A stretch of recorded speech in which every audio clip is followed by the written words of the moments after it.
Good morning students. Last class में हमने discuss किया था relation between drift velocity and electric current. आज हम डिस्कस करेंगे ओम्स लॉ। ओके, तो करते हैं start. What is Ohm's law? तो 10th क्लास में भी आपने ओम्स लॉ की स्टडी की है। तो ओम्स लॉ तो वही है, ऐसा तो नहीं है कि ओम्स लॉ चेंज हो जाएगा, बस थोड़ा सा इसका क्या होता है, अपग्रेड वर्जन हो जाता है। थोड़ा इसको डिटेल में पढ़ लेते हैं। 10th क्लास में थोड़ा शॉर्ट में हो जाता है और 12th क्लास थोड़ा इसको डिटेल में पढ़ लेते हैं। ठीक है, तो ओम्स लॉ क्या है? तो ओम्स एक जर्मन साइंटिस्ट था जिसने एक्सपेरिमेंट के बेस पर जिस किसी कंडक्टर में करंट फ्लो होती है उसके बेस पर उसने एक लॉ दिया जिसे हम ओम्स लॉ कहते हैं। ठीक है, German scientist G S established a law of a current flowing through a conductor. A current flowing through a conductor on the basis of a experiment is called Ohm's law. Okay, according to this law, if there is no change in physical state of a conductor, that is length, cross-sectional area, temperature, pressure, etc., then current flowing through a conductor is directly proportional to the potential difference across its ends of a conductor. Clear? देखिए, ये अपने पास एक conductor है और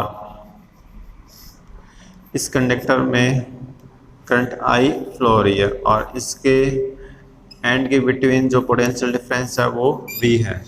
तो according to this law I proportional V, या इसको म्यू भी लिख सकते हैं, V proportional I।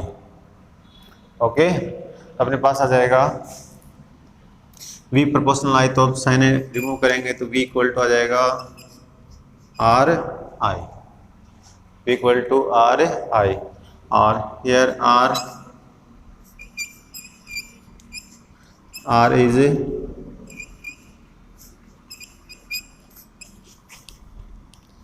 proportionality constant, which is called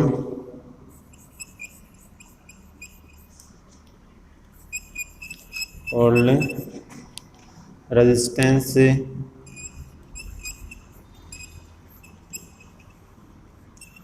of a conductor.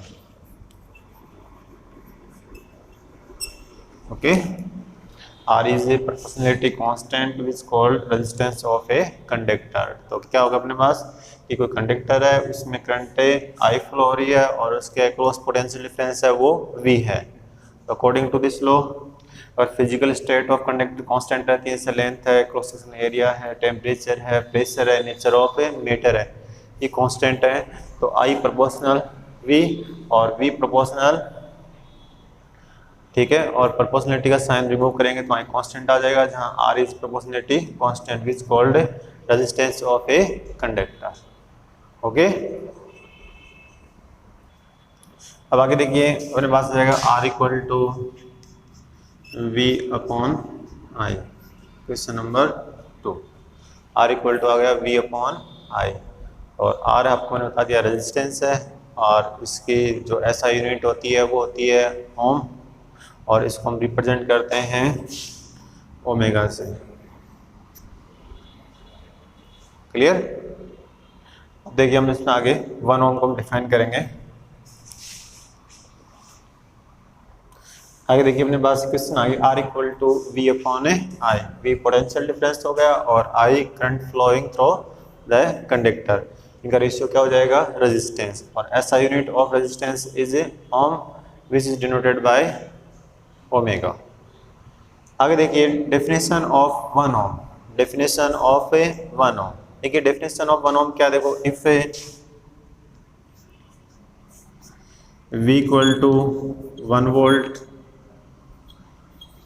और I इक्वल टू 1 एम्पियर, तो R इक्वल टू अपने पास आ जाएगा V अपॉन I।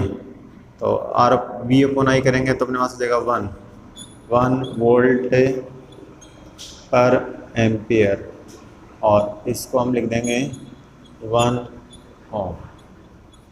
ठीक है, इससे डेफिनेशन क्या बन जाएगी, when 1 volt potential difference applying across the ends of a conductor and 1 ampere current flowing through it, then resistance of conductor will be 1 ohm. Okay, clear हो गई। मतलब कोई कंडक्टर है और उस कंडक्टर में हमने उसके अक्रॉस पोटेंशियल डिफरेंस कितना अप्लाई किया है, 1 वोल्ट, और उसमें यदि करंट कितनी फ्लो हो रही है, 1 एम्पियर, तो उसका रेजिस्टेंस कितना होगा, 1 ओम। ओके, अब देखिए इसमें हमने आई और वी के बिटवीन अगर ग्राफ ड्रॉ करेंगे, प्लॉट करेंगे, तो ये ग्राफ अपने को एक स्ट्रेट लाइन की फॉर्म में ऑब्टेन होगा। वाई एक्सिस के अलॉन्ग हमने लिया है करंट आई और एम्पियर में, और यहाँ वी ले रहे हैं वोल्ट में। ये लिया हमने एक्स एक्स के अलॉन्ग। तो इनमें ग्राफ ड्रॉ करेंगे तो ये ग्राफ अपने को एक स्ट्रेट लाइन की फॉर्म में ऑब्टेन होगा। ठीक है, और ये मान लीजिए एंगल अपने यहाँ कितना है, थीटा। तो अगर हम यहाँ 2 पॉइंट्स ले लेते हैं, ये पॉइंट अपने पास है ए और ये पॉइंट है बी। अब इस पॉइंट के कोरस्पॉन्डिंग करंट की वैल्यू है वो I1 और पोटेंशियल डिफरेंस है वो है V1, और B के कोरस्पॉन्डिंग होगा वो होगा I2 और ये होगा V2। तो ये जो डिफरेंस रहेगा वो रहेगा, ये A पॉइंट हो गया और ये B हो गया और ये मान लीजिए C, और ये एंगल ये भी थीटा ही होगा। तो ये जो अपना डिफरेंस रहेगा वो रहेगा डेल V, और ये डिफरेंस रहेगा वो अपना रहेगा डेल I। ठीक है, तो अगर इसका देखोगे स्लोप निकालेंगे, इसका स्लोप क्या होगा, स्लोप का मतलब होता है टेन थीटा। तो इस ट्रायंगल में लेंगे अपने टेन थीटा लेंगे तो वो आ जाएगा अपना BC अपॉन AC। तो BC हमने क्या, del I upon del V, और del I upon del V किसके इक्वल होगा, इसके इक्वल होगा 1 अपॉन R के। तो अपने R इक्वल टू क्या आ जाएगा अपने पास, R इक्वल टू आ जाएगा 1 अपॉन टेन थीटा। ठीक है, मतलब अगर हम करंट को वाई एक्सिस के अलोंग लें और वोल्टेज को एक्स एक्सिस के अलोंग लें, तो उस कंडीशन में इस कंडक्टर का जो रेजिस्टेंस होगा वो इस ग्राफ के स्लोप के इन्वर्स के क्या होगा, इक्वल होगा। ठीक है, तो R इक्वल टू क्या जाएगा 1 अपॉन टेन थीटा। लेकिन अगर V हमने यहाँ लेते, I यहाँ लेते, तो R इक्वल टू क्या जाता, टेन थीटा। ठीक है, केयरफुली ध्यान रखना आप इसमें कि इधर I लिया है, इधर V लिया है, तो इस ग्राफ का जो स्लोप होगा वो किसके इक्वल होगा, 1 अपॉन R के, या R इक्वल टू हम क्या लिख देंगे इसमें 1 upon tan theta. Okay, next देखिए deduction of Ohm's law on the basis of drift velocity. देखिए इसमें अपने पास एक कंडक्टर है जिसकी लेंथ L है, क्रॉस सेक्शनल एरिया A है। इसके अक्रॉस हम पोटेंशियल डिफरेंस V अप्लाई करते हैं तो इसके inside electric field E established हो जाता है E वेक्टर, और इस इलेक्ट्रिक फील्ड के कारण है वो इलेक्ट्रॉन है वो ड्रिफ्ट वेलोसिटी VD वेक्टर से इलेक्ट्रिक फील्ड की अपोजिट डायरेक्शन में मूव करते हैं, जिससे इलेक्ट्रिक करंट I फ्लो होती है, जिसकी डायरेक्शन इलेक्ट्रॉन के फ्लो के डायरेक्शन के अपोजिट होती है। ठीक है, तो relation between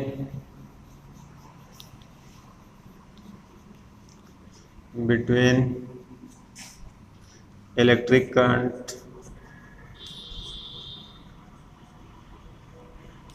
and drift velocity is given as I equal to NA EVD। Equation first. Okay, और since magnitude of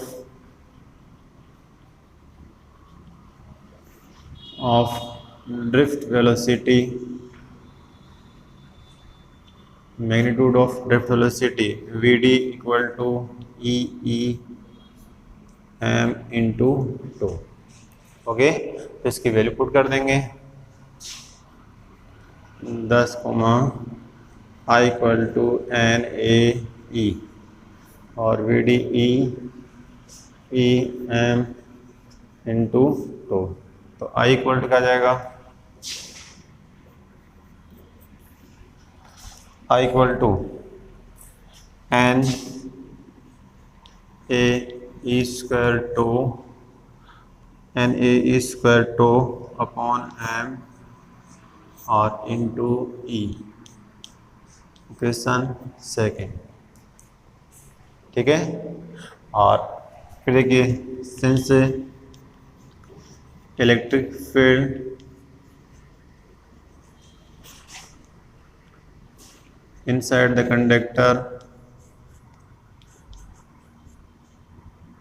the conductor equal to V upon L। V potential difference हो गया और L इसकी लेंथ होगी conductor की। अपने पास आ जाएगा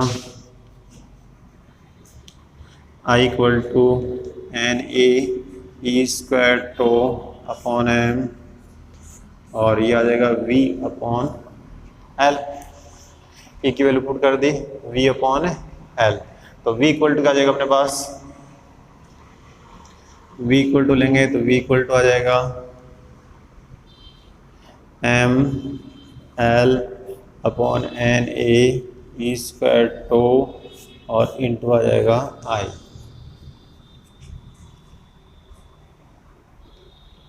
ठीक है, और for A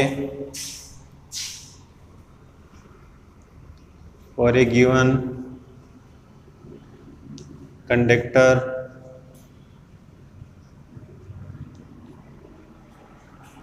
and at a constant temperature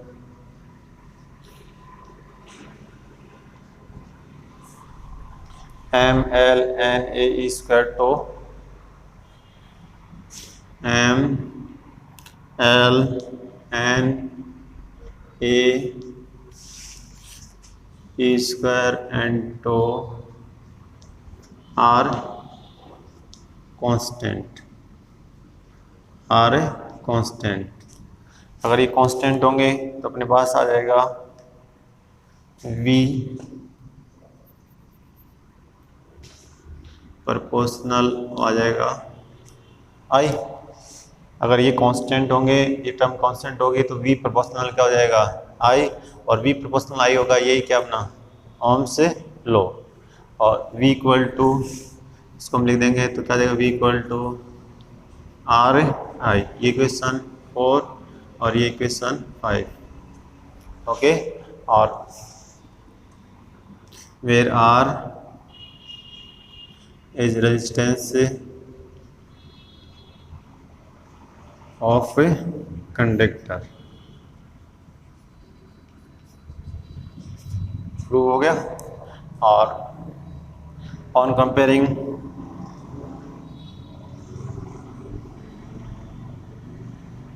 equation 4 and equation 3 and equation 5 से हम कंपेयर करेंगे तो अपने पास R इक्वल टू आ जाएगा, R equal to M L NaE square tau, equation 6। Clear. अब आगे देखिए, resistance of a conductor is directly proportional its length and cross sectional area. Okay, that is R proportional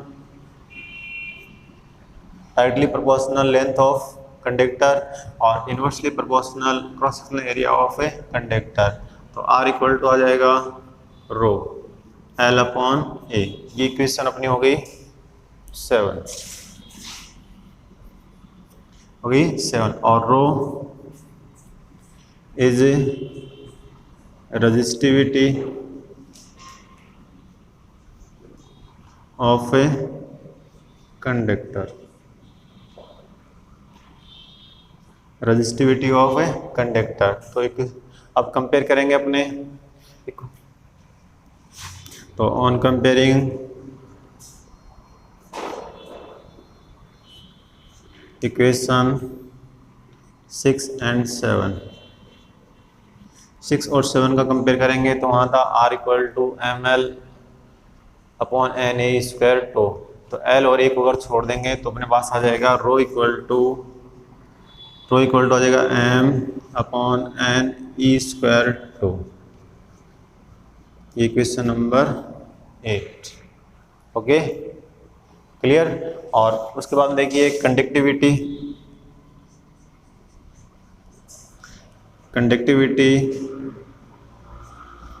of conductor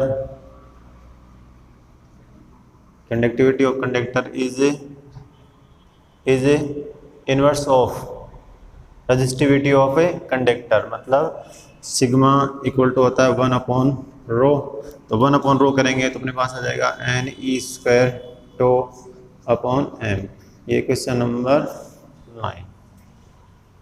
okay ये अपना आ जाएगा conductivity का formula. अब next देखिए microscopic form of a Ohm's law. ठीक है, देखिए जब अपने पास कोई कंडक्टर होता है और उस कंडक्टर की लेंथ L है, क्रॉस सेक्शनल एरिया A है, उसके अक्रॉस हम पोटेंशियल डिफरेंस से अप्लाई करते हैं तो उसके अंदर electric field E vector established होता है, और इस इलेक्ट्रिक फील्ड के कारण है वो इलेक्ट्रॉन है ड्रिफ्ट वेलोसिटी VD वेक्टर से मूव करते हैं, जिससे इलेक्ट्रिक करंट है वो I फ्लो होती है। तो relation between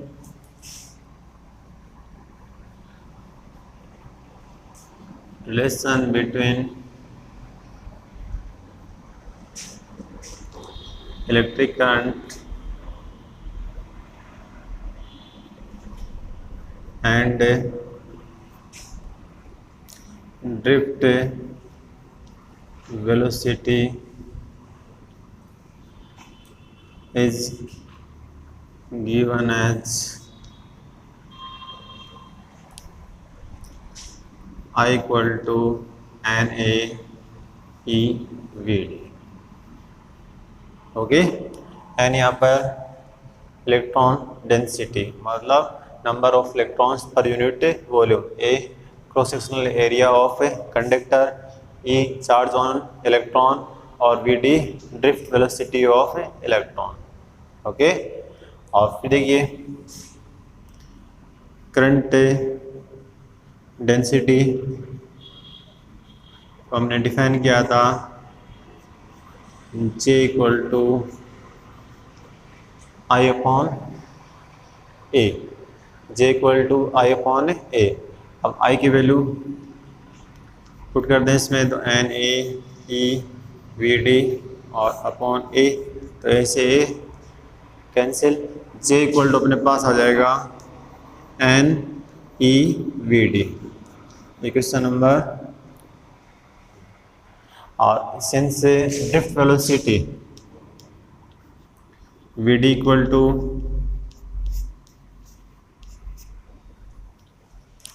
E small E capital E upon M into tau, small E electron on charge on electron और E electric field, M mass of electron और टो रिलेक्सेशन टाइम।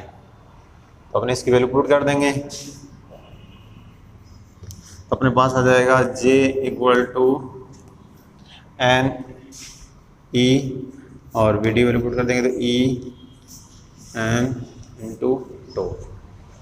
ओके इसको इस तरह से लिख दे अपने J equal to n e square tau upon m और इंटू ई, ये क्वेश्चन नंबर 3। ठीक है, और at constant temperature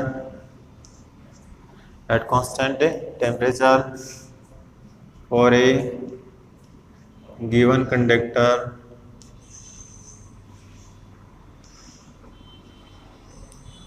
term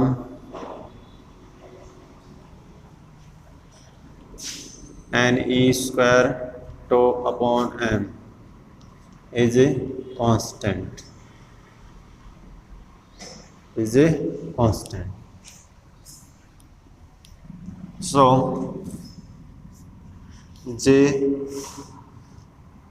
proportional क्या हो जाएगा e, j इक्वल टू क्या जाएगा sigma e, j equal to sigma e, और ये इक्वेशन नंबर 4। और here sigma is conductivity of matter of a conductor.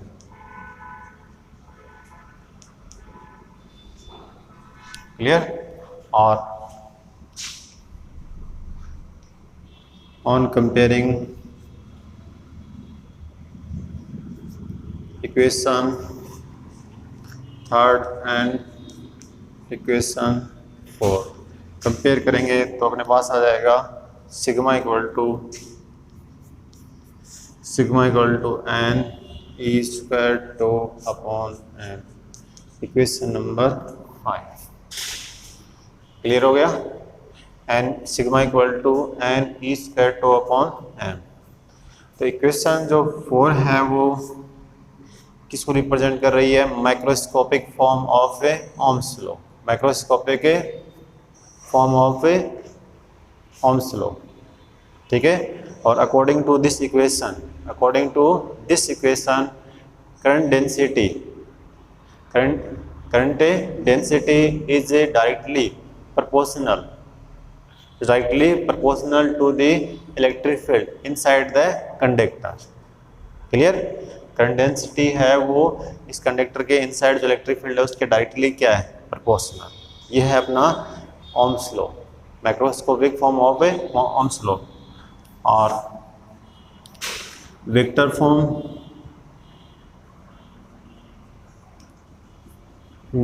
Form of Ohm's law लिखेंगे तो आपको पता है जे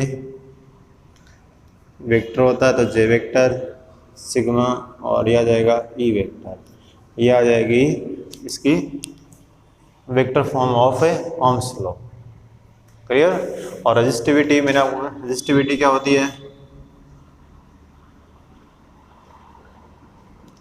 resistivity rho equal to 1 upon sigma, sigma की वैल्यू पुट कर देंगे तो रो इक्वल टू अपने पास आ जाएगा m n e square into to.